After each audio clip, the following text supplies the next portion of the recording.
Շնորհակալություն։ Պարոն Թադևոսյան, ինձ երկու հարց է հետաքրքրում։ Առաջի հարցը, որ արդյոք դրանք 60 հոդվածի տակ ընկնում են, թե ոչ, սա շատ կարևոր է, հաշվի առնելով, որ Հայաստանում շատ տարածքներ կա, որոնք որ 60 հոդվածի, եւ ընդհանրապես 60 հոդվածի կարգերն էլ պետք է իրականում մենք դիտենք, որտեղ ժամանակին 60 հոդված կարգավիճակը տվել են, բայց այսօր նայում ենք այս շուկայական հարաբերություններում հնարավոր է, որ այդ մասում ինչ-որ այլ պայմանագրային հարաբերություններով մարդիկ կարողանան եւ կառուցեն եւ դա այլ կարգավիճակ ունենա։ Եթե նման միտք ունեք կամ նման կարծիք ունեք, սա էլ է ինձ շատ դուր գալիս։ Մյուս ամենակարևոր խնդիրը, որը որ բոլորը մեծ բողոքում են եւ ամեն օր մենք առնչվում ենք այդ խնդրի հետ, այդ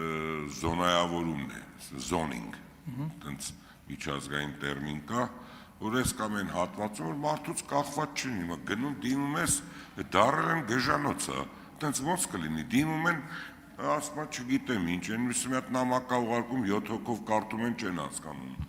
Այս մասով մի հատ ինչ ենք անելու, երբ ենք մենք zoning ունենալու, որ անձից կախված չլինի, այդ դուք շղթային իմաստն եք, շնորհակալություն, ասեք հետո ես կասեմ։ Շնորհակալություն հարցի համար, պարոն Սարգսյան, խնդիրը տեսեք, 60 հոդվածի վրայի կառուցված ինքնակամ շինություններին, եթե հարցը անդրադարձ կատարենք, մենք միշտ ասել ենք հետևյալ տրամաբանությունը, որ ինքնակամը ենթակա է հաշվառման, անկախ այն հանգամանքից, թե ինքը որտեղ է գտնվում 60-ի, թե ոչ 60-ի հողի վրա։ Միևնույն ժամանակ ասել ենք, որ դա չի նշանակում հաշվառում, դեռևս չի նշանակում սեփականության իրավունքի ձեռքբերում։ Այսինքն մեր գերխնդիրն է այսօր հաշվառել են բոլոր ինքնակամ կառույցները, որոնք որ հանրապետությունում առկա են, բայց օրինականացման հարցը այնուամենայնիվ թողնվում է համայնքին եւ համայնքի ղեկավարները եւ ավականները հետագայում որոշումներ կկայացնեն որևէ օբյեկտի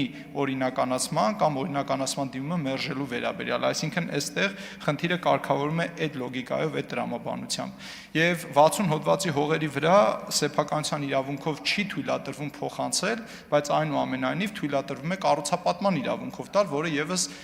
քաղաքաշինական տեսանկյունով զարգացման լայն հնարավորություն է տալիս։ Իսկ գոտեվորման վերաբերյալ մենք եւ արձագանքեք նոր շարունակեմ։ Խնդրեմ արձագանք։ Արդյոք ոչինչ կախված չի նրա, մեր ամբողջ պահանջը եւ ամբողջ աշխատանքը նա պետք է լինի, որ մի մարդուց կախված չլինի, այլ համակարգ լինի։ Հիմա լավ, ի՞նչն է պատճառը, դրա եղածն ինչ է, որ թեկուզ թող տան քաղաքում ասեն, այս հատվածը, այս ինչ զոնան է, այս ինչ կտորն է, այս իրավունքների մեջ է, մինչև 20 հարգա, բայց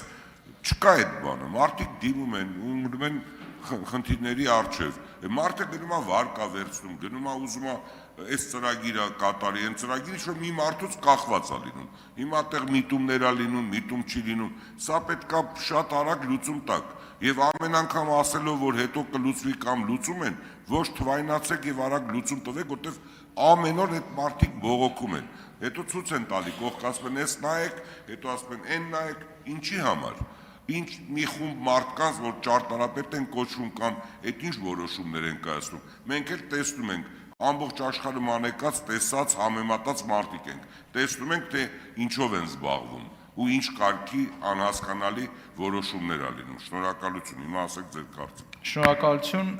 ուրեմն ձեր բարձրացված հարցը իրական գործառույթային տեսանկյունով գլխավոր հատակագծերի հաստատման եւ կառուցակարգերի հաստատման մասով չի վերաբերվում կադաստրի կոմիտեին, բայց ես կփորձեմ պատասխանել իմ ընկալում այս